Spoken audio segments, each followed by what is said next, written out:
Hello, my name is Justin, aka Ghost Reader, and today I'm going to you for another book review, and that is a review of the book This Land is Their Land, The Wampanoag Indians, Plymouth Colony, and the Troubled History of Thanksgiving by David J Silverman. This book probably was, just have to say right off the bat, was probably the most informative histories that I've read this year. I realized very quickly how little I knew about Native Americans in early colonial times. Pretty much, as the author points out, many of us just kind of know kind of the myths of Thanksgiving, like we see in Thanksgiving plays that are put on when we were younger, or even today, about how the Pilgrims came here, and everything was like friendly-go-lucky for both the Pilgrims and the Indians, and it kind of does a disservice to what actually went on in deep history. Concerning the Native Americans and their relations with those early colonials at the Plymouth Colony. So one of the best introductions I think I've read as well in this one, it really gets you fired up in this book for what you're going to read later on. And so basically this book is about, as I stated, this is about those first pilgrims that came to what was now known as Plymouth Colony, and the Wampanoags. The Wampanoags Indians, mainly the Wampanoag Indians, but it also talks about the relations with the other Indians groups around them as well. He goes into a history of a brief history overview of Native American culture in the Americas before, especially North America, and before the arrival of the Pilgrims. But he also talks about the experiences that Native Americans had with colonists from Europe before the arrival of the Pilgrims. So the Indians of New England, their first interaction with Europeans was not with the Pilgrims. That was not their first interaction. Actually, leading up to their interactions with the Pilgrims, there have been a series of encounters, a lot of which have been kind of violent. Some have ended with colonists selling Indians, the Native Americans they had met, into slavery, capturing and selling into slavery in Europe or in the West Indies. So there was a legacy of bad interactions before the Pilgrims came. It just so happened when the Pilgrims came, the particular Indian group that they came upon, the Wampanoags Indians, they kind of looked at the Pilgrims as possible allies against their own enemies within Native American groups. So basically he covers their early interactions with the Pilgrims, and how, you know, the Native Americans start out from a position of power where the Pilgrims aren't, and then over time that gradually shifts as more colonists come over, as the population of the colonists grows, and you see this begin to shift and tilt more in the Pilgrims position, where they are then taking land from the Native Americans.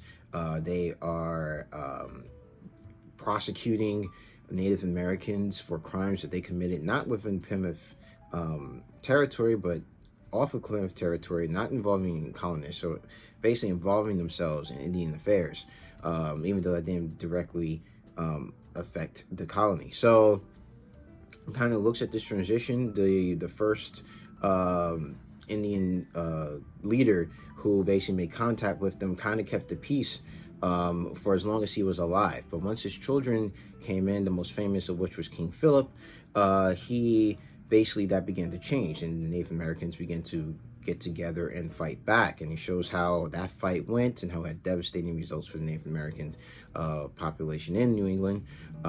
Talks about how the Native Americans themselves kind of split, and you had some that most of whom formed like the Christian, who had converted to Christianity and was trying to for their own survival, showing the colonists that, hey, we are not with their rebellion, we are separate, and we just want to kind of live our lives out as well. So he talks about that effect on the Native American population in New England, and the after effects of that, and how after the war, King Philip's War, as it's called, you see a lot of Native Americans are stuck in a cycle of debt and servitude. So not only are they being, because of their debts, either giving away their land to pay it off or going into servitude, they're also now giving away their kids as to pay off their debts.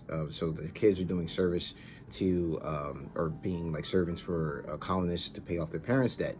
You have Native Americans going into whaling and into the military to be able to pay off their debts. Sometimes they're able to, and sometimes going to those professions just increases their debt even more. And after the war also, this is something I really didn't know, was that after the war, a lot of Native Americans that were captured were also sent into slavery in like the West Indies. So it's a very devastating time for the Native American populations in New England. And then after going through the direct aftermath of the war, it talks about how over time the Native Americans there have fought to keep their identity separate and distinct. And over time, they've slowly but surely have been doing so. They've managed to revive their language, and that's a continuing effort. They have a day of mourning on Thanksgiving to highlight the fact that not all the interactions between Native Americans and the colonists were as sanitized as the Thanksgiving story, which is popularly told, the Thanksgiving story that we kind of all know here in the United States, that wasn't just a simple happy-go-lucky time for everyone, and that it had some devastating consequences for Native American populations. So basically, from reading this book, you see that we have to do a better job at relating what actually happened at what actually happened between the Plymouth colony and the first Native Americans that they met here, their interactions that they have, because just looking at the myths that we have around Thanksgiving, we can kind of just relegate those Native Americans to the background of history. They're gone now, and that's not true. They're still here. They're still living. They are still living their lives, and unfortunately, they kind of are not really even taken into account most of the time when we think about the history of the United States and things like that. So I think this book was very good, very informative. I learned so much from this book that I didn't know. And I'm always enjoy a book that or a topic where I have no idea about anything, or at least I think I may have a good idea about what I think I know, and then I go into the book and it's like opens up a whole new world for me. I live for these books. So this is a very good book about Native Americans and colonial relations in New England during that early period. Definitely bust a lot of myths about what happened surrounding the events of that first Thanksgiving, and also the years after it and before. And it's just definitely an eye-opener, and something that's definitely had me thinking about a lot of stuff. So if I had to give this a star rating, I'll give it a 5 out of 5 stars. Great book. I think everyone should read it, especially I mean, if you pick it up this month, it means even more. But yeah, this goes to show that some of the stuff that we consider true may not be so, or that there's a deeper story behind it. So that is it for this video. Tell me how I did below in this review. If you like this video, please hit the like button. If you want to see more videos from me, please subscribe. You can follow me on Twitter at GhostReads28, on Instagram at Justin the Ghost Reader, and also on Goodreads. The link to that is down in the description box below.